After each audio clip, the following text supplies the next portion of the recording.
ಆತ್ಮೇಲೆ ನಾನು ರಾಜೀವ್ ಕಟ್ಟಿ ಅಂತ ಬಿಜೆಪಿಯ ಮಾಜಿ ಉಪಾಧ್ಯಕ್ಷ ಸಿ ಮೋರ್ಚಾ ಇದು ಈ ಏನು ರೋಡ್ ಆಗ್ತಾ ಇದೆ ಕೆಲಸ. ಇದು ರಾಜೇಶ್ವರಿ ಸಿಮೆಂಟ್ ಕಾರ್ಖಾನೆ ವತಿಯಿಂದ ದರ್ಗಾರ್ಲಿಂತ ಏನಂತಂದ್ರೆ ರಾಜೇಶ್ವರಿ ಫ್ಯಾಕ್ಟರಿಯಿಂದ ಆಗ್ತಾ ಇದೆ. ರೋಡ್ ಎಷ್ಟು ಒಂದು ಗುಣಮಟ್ಟದಿಂದ ಕೂಡಿದೆ ಅಂತಂದ್ರೆ ನೋಡ್ಬೋದು. ಇಲ್ಲಿರ್ತಕ್ಕಂಥ ರಾಡು ನೋಡಿ, ಇಡೀ ವಿಶ್ವದಲ್ಲಿನೇ ಪ್ರಖ್ಯಾತಿ ಹೊಂದಿರತಕ್ಕಂಥ ರೋಡ್ ಆಗಿರ್ಬೋದು. ನೋಡಿ ಅದು ನೋಡಿ, ಅದು ಕಬ್ಬಿಣ ರಾಡ್ಗಳು ಎಷ್ಟೆಷ್ಟಿದೆ ನೋಡಿ. ಇಲ್ಲೊಂದು ರಾಡ್ ಹಾಕಿದ್ದಾರೆ, ಇಲ್ಲೆಲ್ಲೋ ರಾಡ್ ಹಾಕಿದ್ದಾರೆ. ಇಲ್ಲಿ ಸಿಗ್ತದೆ ಕೈಯಲ್ಲಿ, ಇಲ್ಲೆಲ್ಲೋ ಒಂದು ರಾಡ್ ಇದೆ, ನಿಮ್ಗೆ ತೋರಿಸ್ತೀನಿ. ಇಲ್ಲಿ ಒಳಗಡೆ ಒಂದು ರಾಡ್ ಇದೆ, ಇಲ್ಲಿ ನೋಡಿ. ಒಂದ್ ನಿಮಿಷ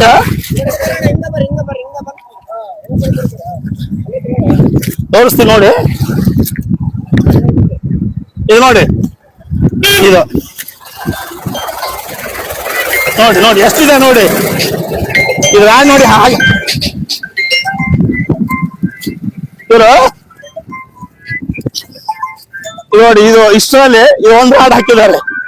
ಈ ರೀತಿಯಾಗಿ ಹಾಕ್ತಾ ಹೋಗ್ತಾ ಇದ್ದಾರೆ. ಈ ರೀತಿಯಾಗಿ ಜನರಿಗೆ ತೋರ್ಸಕ್ ಏನಂತಂದ್ರೆ ನಾವು ಒಳ್ಳೆ ಗುಣಮಟ್ಟದ ಕೆಲಸ ಮಾಡ್ತೀವಿ ಅಂತೇಳಿ ಸುಮಾರು 10 ರಿಂದ 12 ಕೋಟಿ ವೆಚ್ಚದಲ್ಲಿ ಈ ಕೆಲಸ ಏನಾಗ್ತಾ ಇದೆ. ಇವ್ರು ನೋಡಿ ಸೈಡಿಗೆ ರಾಡ್ ಹಾಕ್ತಾ ಇದ್ದಾರೆ.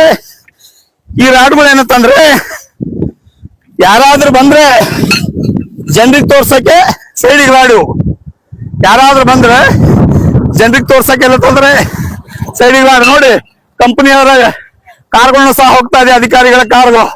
ಆದ್ರೆ ಇದಕ್ಕೆ ಯಾರು ಕೇಳಂಗಿಲ್ಲ. ಇದು ಅನೇಕ ಹೋರಾಟಗಾರರ ಪ್ರತಿಫಲವಾಗಿ ಆಗಿರ್ತಕ್ಕಂಥ ರಸ್ತೆ.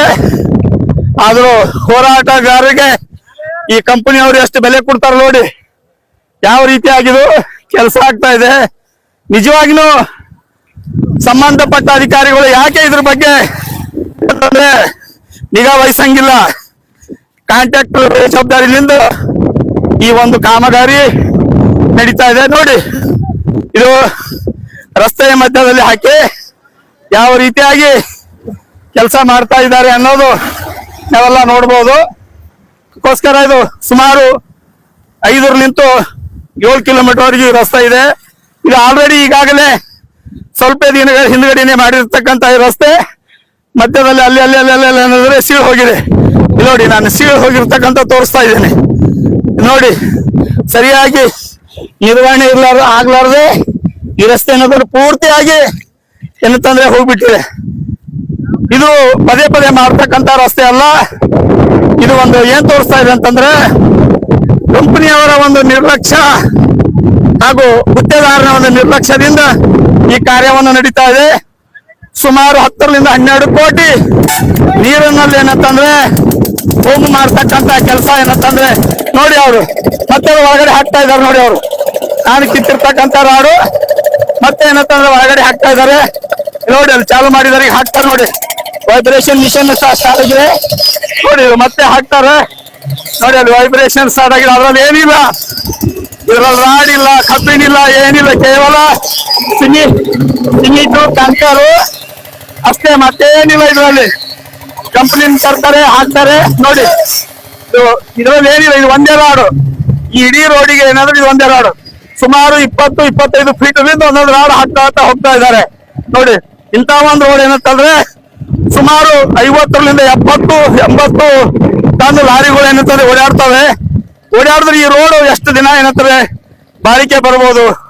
ಯಾಕೆ ಕಂಪನಿಯವ್ರು ಏನಂತಂದ್ರೆ ಇದ್ರ ಮೇಲೆ ತಮ್ಮ ಕಂಪನಿ ಒಳಗಡೆ ಇರತಕ್ಕಂತ ಕೆಲಸಗಳು ಬಹಳ ಅಚ್ಚುಕಟ್ಟಾಗಿ ಗುಣಮಟ್ಟದಿಂದ ಕೆಲಸವನ್ನ ಏನಂತಾರೆ ಮಾಡ್ಕೊಳ್ತಾರೆ.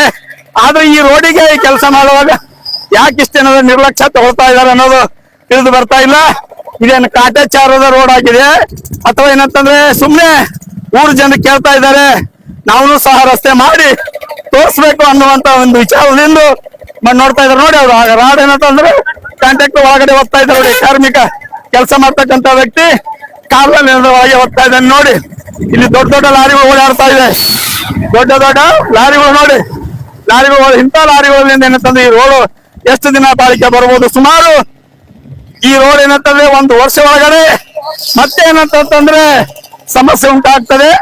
ಇವರು ಹೋರಾಟಗಾರರಿಗೆ ಎಷ್ಟು ಬೆಲೆ ಕೊಡ್ತಾರ ಅನ್ನೋದು ನೋಡಿ. ಅನೇಕ ವಿವಿಧ ಸಂಘಟನೆಗಳು, ಸೇಡಂನಲ್ಲಿರ್ತಕ್ಕಂಥ ವಿವಿಧ ಸಂಘಟನೆಗಳು ಈ ರಸ್ತೆಗಾಗಿ ಬಹಳ ಏನಂತಂದ್ರೆ ಶ್ರಮ ಪಟ್ಟಿವೆ, ಹೋರಾಟ ಮಾಡಿವೆ. ಆದ್ರೂ ಸಹ ಈ ಕಂಪನಿಯವ್ರು ಯಾರು ಸಹ ಕಿಮ್ಮತ್ ಕೊಡಂಗಿಲ್ಲ.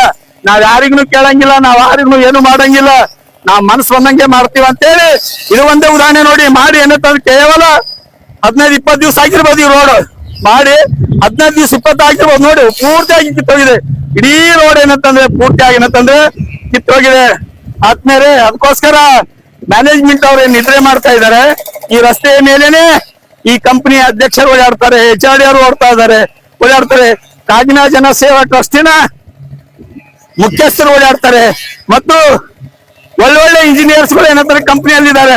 ಆ ಇಂಜಿನಿಯರ್ಸ್ಗಳು ಸಹ ಏನಂದ್ರೆ ಈ ರಸ್ತೆ ಮೇಲೆ ಓಡಾಡ್ತಾರೆ. ಒಬ್ಬರನ್ನೂ ಸಹ ಕಣ್ಣು ಹಾಯಿಸಂಗಿಲ್ಲ. ನಮ್ಮ ವಿಚಾರ ಏನಂತಂದ್ರೆ ಈ ರಸ್ತೆ ಈಗಾಗಲೇ 80% ಕೆಲಸ ಮುಗಿದು ಹೋಗಿದೆ. ಇದರ ಬಿಲ್ ಅನ್ನು ತಡೆ ಹಿಡಿಬೇಕು. ಯಾವುದೇ ಕಾರಣಕ್ಕೂ ಇದರ ಬಿಲ್ ಮಾಡಬಹುದು. ಇದರ ಕೇಂದ್ರ ಸ್ಥಾನವಾಗಿರ್ತಕ್ಕಂಥ ಮುಂಬೈನಲ್ಲಿ ಇರ್ತಕ್ಕಂಥ ಅಧಿಕಾರಿಗಳು ಈ ರಸ್ತೆ ಬಗ್ಗೆ ಗಮನ ಕೊಡಿ. ಇದರ ಹಣ ಪೋಲಾಗದಂತೆ ತಾವೇನಂತಂದ್ರೆ ನೋಡ್ಕೊಳ್ಬೇಕು.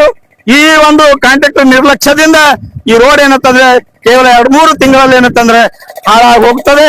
ಯಾವುದೇ ಕಾರಣಕ್ಕೂ ಮುಂದಿಂದಾದ್ರೂ ಸಹ ಈಗ ಏನಾಗ್ಯದ ಇಲ್ಲಿವರೆಗೆ ಆಗಿರೋದು, ಈ ಕಾಂಟ್ರಾಕ್ಟರ್ ಬಿಲ್ ಮಾಡಬೇಡಿ.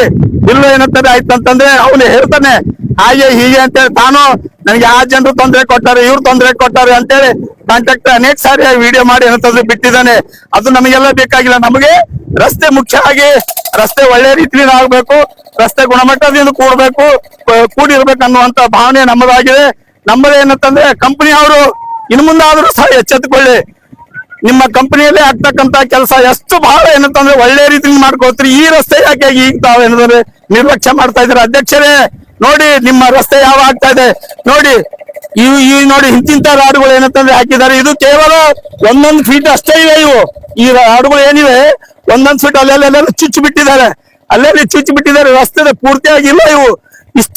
ಇಷ್ಟು ರಾಡ್ ಏನಂತಂದ್ರೆ ಸುಮಾರು 40-50 ಏನಂತಂದ್ರೆ 70 ಟನ್ ಓಡಾಡ್ತಕ್ಕಂತ ಲಾರಿಗಳನ್ನೇನಂತಂದ್ರೆ ಇದೇನಂತಂದ್ರೆ ಗುಣಮಟ್ಟದಿಂದ ಕೂಡಿದೆ ಅನ್ನೋಂಥದ್ದು ಏನಂದ್ರೆ ನಮ್ಗೆ ಗುರ್ತಾಗಂಗಿಲ್ಲ. ಅದಕ್ಕೋಸ್ಕರ ತಾವು ಇನ್ನು ಮುಂದಾದ್ರೂ ಸಹ ನೋಡಿ, ಇಲ್ಲಿ ನೋಡಿ, ಇದು ನೋಡಿ ಯಾವ ರೀತಿಯಾಗಿ ಎಷ್ಟು ಒಳ್ಳೆ ಅಂತಂದ್ರೆ ಕೆಲಸ ಮಾಡ್ತಾ ಇದ್ದಾರೆ ಕಂಪ್ನಿಯವರು. ನೋಡಿ ನೋಡಿ ನಾಚಿಕೆ ಬರಬೇಕು. ಈ ರಸ್ತೆ ಮಾಡೋರಿಗೂ ನಾಚಿಕೆ ಬರಬೇಕು, ಕಂಪನಿದವರಿಗೂ ನಾಚಿಕೆ ಬರಬೇಕು. ಮತ್ತೆ ಇದ್ರ ಯಾರು ನಿರ್ವಹಣೆ ಮಾಡ್ತಾ ಇದ್ದಾರೆ, ಒಳ್ಳೆ ಇಂಜಿನಿಯರ್ಸ್ಗಳು ಏನಿದ್ದಾರೆ ಅವ್ರಿಗೂ ಸಹ ನಾಚಿಕೆ ಬರಬೇಕು. ನೋಡಿ ನಿಮ್ ಕಂಪನಿ ಕೆಲಸ ಆದ್ರೆ ಹೀಗೆ ಮಾಡ್ತೀರಾ? ನಿಮ್ ಕಂಪನಿ ಕೆಲಸ ಆದ್ರೆ ಹೀಗೆ ಮಾಡ್ತೀರಾ? ನಾನು ಸಂಬಂಧಪಟ್ಟ ಅಧಿಕಾರಿಗಳ ಇಲಾಖೆಯವರಿಗೆ, ರಾಜ್ಯ ಸರ್ಕಾರದ ಇಲಾಖೆಯವರಿಗೆ ಕೇಳಿದ್ರೆ, ಸರ್ ಆ ರಸ್ತೆ ರಾಜ್ಯ ಸರ್ಕಾರದಿದೆ, ಆದ್ರೆ ನಿರ್ವಹಣೆ ಮಾತ್ರ ನಮ್ದಲ್ಲ, ದುಡ್ಡು ನಮ್ದಲ್ಲ, ಏನಾರ ಎಲ್ಲಾ ಕಂಪನಿದವ್ರು ಮಾಡ್ತಾರೆ ಅಂತೇಳಿ ಅಧಿಕಾರಿಗಳು ಕೈ ತೊಳ್ಕೊಂಡವ್ರು. ನನ್ನ ತಿಳಿದ ಮಟ್ಟಿಗೆ ಇದ್ರಲ್ಲಿ ಇಂಜಿನಿಯರ್ಗಳು ಸಹ ಭ್ರಷ್ಟಾಚಾರದಲ್ಲಿ ತೊಡಗಿದ್ದಾರೆ, ಕಂಪನಿಯಲ್ಲಿ ಇರ್ತಕ್ಕಂಥ ಅಧಿಕಾರಿಗಳು ಸಹ ಭ್ರಷ್ಟಾಚಾರ ತೊಡಗಿದ್ದಾರೆ. ಕಾಂಟ್ರಾಕ್ಟರ್ ಅಂತ ಏನಿಲ್ಲ, ಅವರಿಗೆ ಬೇಕಾದಷ್ಟು ಹಣ ಕೊಡ್ತಾನೆ, ಏನಂತಂದ್ರೆ ಈ ರೀತಿಯಾಗಿ ಬೇಜವಾಬ್ದಾರಿಯುತವಾಗಿರ್ತಕ್ಕಂಥ ಕೆಲಸವನ್ನ ಏನಂತಂದ್ರೆ ಮಾಡ್ಕೊಳ್ತಾ ಇದ್ದಾರೆ. ನೋಡಿ ಯಾವ ರೀತಿಯಾಗಿ ಏನಂತಂದ್ರೆ ರೋಡಿನ ಒಂದು ಗುಣಮಟ್ಟ ನೋಡಿ. ಇಡೀ ವಿಶ್ವದಲ್ಲಿನ ಇಂಥ ರೋಡ್ ಎಲ್ಲಿನೂ ಸಹ ಏನಂತಾರೆ ನೋಡಕ್ ಸಿಗಂಗಿಲ್ಲ ತಮಗೆ.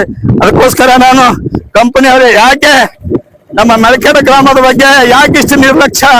ನಮ್ಮ ನೀರು, ನಮ್ಮ ಜಲ, ನಮ್ಮ ಏನಂದ್ರೆ ಮಣ್ಣು, ನಮ್ಮ ಕಲ್ಲು ಎಲ್ಲ ಉಪಯೋಗ ಮಾಡ್ಕೊಂಡು ನಮಗೆ ಯಾಕೆ ಒಳ್ಳೆಯ ರಸ್ತೆಯನ್ನು ನೀವೇನಾದ್ರೂ ಕೊಡಕ್ ಆಗಂಗಿಲ್ಲ?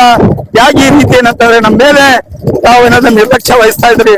ಮುಂದಾದ್ರೂ ಸಹ ಯಾವುದೇ ಕೆಲಸ ಮಾಡಿ ತಾವು ಏನಾದ್ರು ಒಳ್ಳೆ ಗುಣಮಟ್ಟದ ಕೆಲಸ ಮಾಡಬೇಕು. ಈ ರಸ್ತೆ ಏನಾದ್ರು ಬಿಲ್ ಯಾವುದೇ ಕಾರಣಕ್ಕೂ ಇನ್ನು ಮುಂದೆ ಆಗಬಾರ್ದು. ಒಂದ್ ವೇಳೆ ಆದ್ರೆ ಈ ಗುತ್ತೇದಾರರು ಮತ್ತೆ ಸಂಬಂಧಪಟ್ಟ ಇಂಜಿನಿಯರ್ಗಳು, ಸಂಬಂಧಪಟ್ಟ ಅಧಿಕಾರಿಗಳು ಇನ್ನು ಮುಂದಾದ್ರೂ ಅಧ್ಯಕ್ಷರೇ, ನೀವು 100 ಸಲ ಈ ರಸ್ತೆಯಲ್ಲಿ ಓಡಾಡ್ತಾ ಇದ್ದೀರಿ, ಯಾಕೆ ನೀವು ಇದ್ರ ಬಗ್ಗೆ ಏನಂತಂದ್ರೆ ಬಂದು ಕೇಳಂಗಿಲ್ಲ? ಅನೇಕ ಸಾರಿ ನಾವು ವರದಿ ಮಾಡಿದೀವಿ, ಇದ್ರ ಬಗ್ಗೆ ಅನೇಕ ಸಾರಿ ಜನರ ಗಮನಕ್ಕೆ ತಂದಿದ್ದೀವಿ. ಆದ್ರೂ ಸಹ ಏನಂತಂದ್ರೆ ಬೇಕಾಬಿಟ್ಟಿಯಾಗಿ ಏನಂತ ನಿರ್ಲಕ್ಷ್ಯ ವಹಿಸಿ ಈ ರೀತಿ ಕಳಪೆ ಕಳಪೆ ಗುಣಮಟ್ಟದ ಏನಂತ ಕಾಮಗಾರಿ ನಡೀತಾ ಇದೆ. ಅಲ್ಲಿ ನೋಡಲ್ಲಿ ಅಲ್ಲೇನಿಲ್ಲ, ಅದ್ರ ಒಳಗಡೆ ಕಬ್ಬಿಣಿಲ್ಲ, ಏನಿಲ್ಲ. ಕೇವಲ 4 ತುಂಡುಗಳಿವೆ.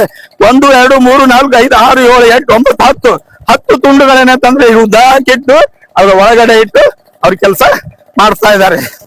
ನಮಸ್ಕಾರ.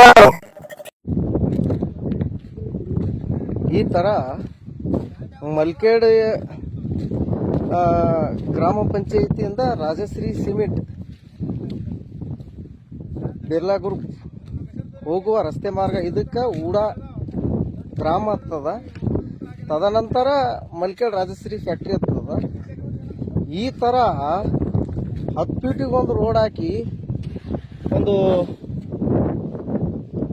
50 ಮೀಟ್ರ್ ಅಲ್ಲ, ಒಂದು 50 ಫೀಟ್ ಇಲ್ಲ 100 ಫೀಟ್ ರೋಡ್ ನಿರ್ಮಾಣ ಮಾತ್ರ 100 ಫೀಟಿಗೆ 1 2 3 4 5 ರಾಡ್ ಹಾಕಿ ಕೆಲಸ ಕಾಮಗಾರಿ ಮುಗಿಸ್ಬಿಡಾಕತ್ತಾರ. ಈ ಥರ ಸೈಡಿಗೆ ಬರೀ ಜಸ್ಟ್ ಒಂದೊಂದು ಫೀಟ್ ಇಟ್ಟರು ಇವು ರಾಡ್ಗಳು, ಒಂದೊಂದೇ ಫೀಟ್. ಇದು ಈ ರಾಡ್ ಬಳಸ್ತಾರೆ, ಇಷ್ಟಿಷ್ಟೇ ತುಕಡಿ ರಾಡ್ಗಳು. ಎಂಥ ಕರ್ಮ ನೋಡ್ರಿ.